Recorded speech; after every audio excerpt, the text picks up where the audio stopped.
Greenland is going to continue to be a flashpoint. Trump is saying up and down that we are going to control Greenland. And now that he's got control of Venezuela, this is where I expect people know that he's willing to make a move. This is going to change the way that people approach Trump. And that's one of the things that's got most of Europe telling him to back off. But Trump has repeatedly stated that the United States needs to control Greenland for national security reasons. And he said directly to reporters, Greenland is covered with Russian and Chinese ships all over the place. And we need Greenland from the standpoint of national security. And Denmark, this is still part of the quote, and Denmark is not going to be able to do it. So that's end quote. Needless to say, Denmark has vehement disagreement with that statement. They believe that nobody needs anything more, that they've been doing this for a very long time. They've got it completely under control.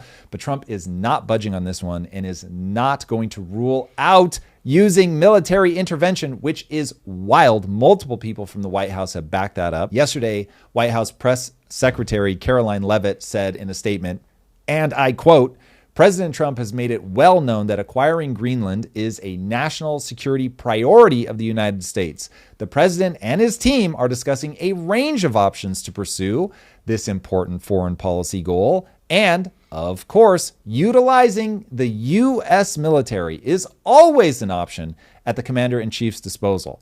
Talk about bullying. That's the end of the quote. All right. White House Deputy Chief of Staff Stephen Miller, who's not known for his restraint, echoed the sentiment asserting the U.S.'s entitlement to Greenland.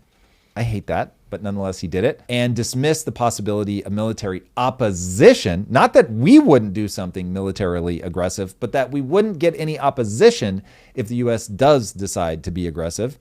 He said, and I quote, nobody's going to fight the United States military over the future of Greenland. The way that I'm reading that is him saying like, yeah, we might go in there and no one is going to do shit about it. Who going to stop me, period. Yeah. So now it's unclear how serious Trump is actually getting about being aggressive versus just trying to bully Denmark off the X, which is certainly his style. But all of the smack talking has prompted a stern joint statement, which you're going to see more and more of these European joint statements from 7 major powers. Denmark's Mette Frederiksen, that's my best guess.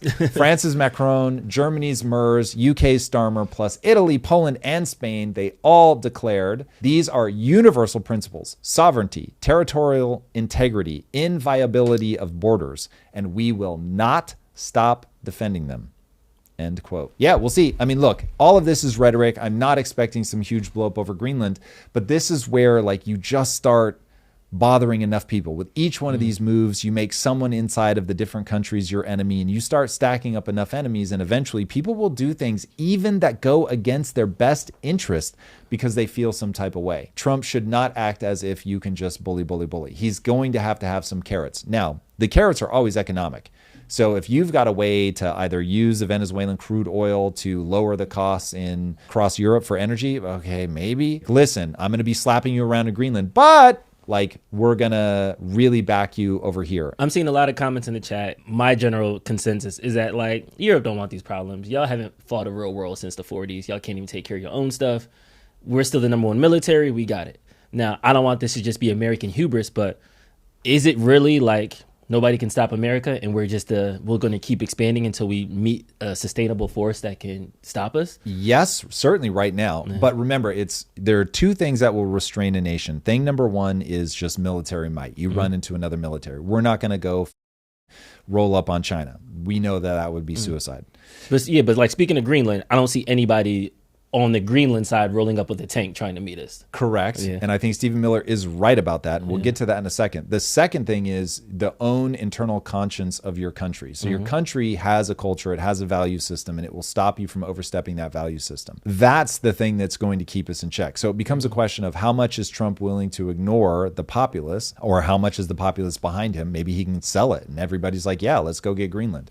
Okay, so those are the 2 forces that can restrain you. Now, in terms of him going into Greenland, if he's really that serious and really is that concerned about something, because you can look at maps and understand why Greenland really is so important. If you believe that Russia is a major problem for you, if you believe that Russia and China, if you can look at your screens, If you believe that Russia and China are pairing up against you, that any potential nuclear strike coming out of Russia would go directly over Greenland, and so you want the ability to intercept or shut it down or whatever, or you're just worried about because I think there's enough melting going on that you're actually at some point going to be able to take ships like through a lane there. I have not researched that. Like, I'm purely at the headline level, but people were saying that like Chinese and Russian ships might have a way that's faster than one of the other routes that you can take because of melting. If that ends up being true, and I don't know that it will, but if it ends up being true and you're trying to protect yourself, make sure that you can control those lanes. I get why you get on a hobby horse about Greenland and you get really serious about taking back control of the Panama Canal and taking control of this area in Denmark. Greenland, controlled by Denmark. So I get it. And if you do it, certainly Europe isn't going to make that the flashpoint and push back militarily, but you break NATO at that point. You go, hey, NATO is this alliance where we all agree Russia's a problem and we're all going to protect each other should something bad happen. Well, if you've got like a neighborhood watch and you're like, hey, we're good, we're going to keep everybody out, and then you break into your neighbor's house and take, they're going to be like, what the like, you ran the neighborhood watch. Like, bro, like, this is dead now. We can't trust you. And so Trump, he's acting like he doesn't get it. I think he gets it. I think he knows. Certainly he's going to have people around him that know. So that's one of those things. It's like, would anything happen immediately if you break NATO? No. Will it play out over 5 or 10 years? Possibly. And that's where like breaking your allies now, like just not a wise idea. Let's say he's right. Run the thought experiment. Back yourself into the difficult corner. If you, dear listener, were to see all the information and you, dear listener, walk away going, oh, we really do have to have Greenland, then it's like, what do you do? Do you run the risk that, okay, I'm going to alienate myself, I'm going to be isolated, but I'm still the strongest military on planet Earth. I am still first or second largest economy. I'm certainly not without a lot of power.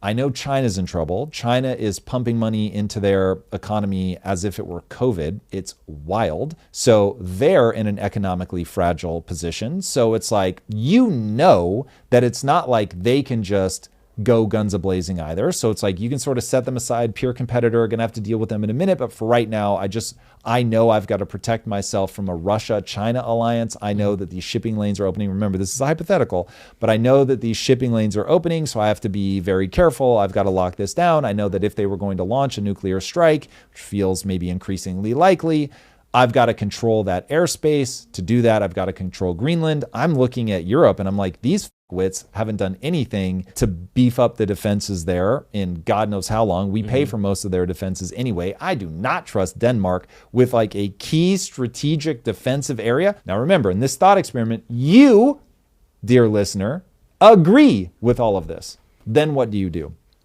Now, in that thought experiment, we might say, ooh, it's tough because I put myself in a weakened position, and down the road, that may come back to bite me in the ass. But I have a today problem, and I've got to address my today problem.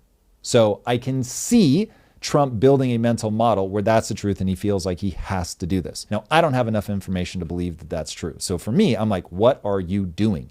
This is crazy talk. Like, you've got enough cover story with China on the Venezuela because you had a dictator that was inviting him in. Denmark is your ally, your long-standing ally. So, bro, go to them and be like, hey, we want to put some joint forces here. I don't have to like control everything in name. I can just be like, listen, we want to help you, Denmark. We have a reason. Let's put all these troops here. Let's make sure that our guys are like in charge of how we're running the watch mechanisms. Let's build whatever we need to build, but it's yours. Like, we love you guys, you know, ally, ally, ally. Sure. At any time, you know, later you can play this fucking card of I'm militarily going to take you over. So if you know you've got that card, why be a right out of the gate? Like, seduction, boys and girls. But who am I kidding, Drew? This is the guy that when he flirts with a chick, he grabs them in the fucking... It's wild. And you were seeing this manifest. Like, he's grabbing Greenland by the... That's what's happening right now. Please clip that. Like, please. I never wanted something clipped more. Yeah, can we please buy a bottle of wine Okay, let's slow this Take me shit out to down dinner a little. first, please. You know what I mean? Like, listen, she's telling you she's into you. You don't have to open with that move. This is so wild. So, yeah, I mean, there are better ways to do this. We already have bases on Greenland, though. So that's what's like, I think what is being told is different than the underlying story. So I do think that there is something in a manila envelope that if they slid across his desk, I'm like, yep, we need Greenland. We need to go right now. But if you're just telling me it's for national security, we have 2 bases there already. We have the most bases in any country. We have bases in South America. We got bases in Europe. We got bases in Japan. We have bases around all the people that even might think about doing something to America. We even have a whole nation state in Israel. That like, so we have every proxy we can need. So to bang your drum about Greenland, similar to Venezuela, oh, he's a dictator, he's a dictator, he's a dictator. Oh, yeah, we got 30 billions of oil. So I'm sure with Greenland's going to be the same thing. National security. Oh, we got a rare earth deal for the next 40 years. Like, there's definitely something else that we're not being shown, that's not being talked about, that is fueling this motivation, because I don't buy the whole security guarantee thing. Well, so anytime you can advantage yourself economically, that's going to sweeten the pot for sure. Mm-hmm. And so if Trump is looking at my tariffs might be going away and I've got to, by midterms, I've got to have made things better for the American people. I mean, it's certainly possible that it's just like, okay, I've got a China problem. They can choke me out from a rare earth mineral perspective. I need to solve that. He says he's already solved it. Maybe he has, maybe he hasn't.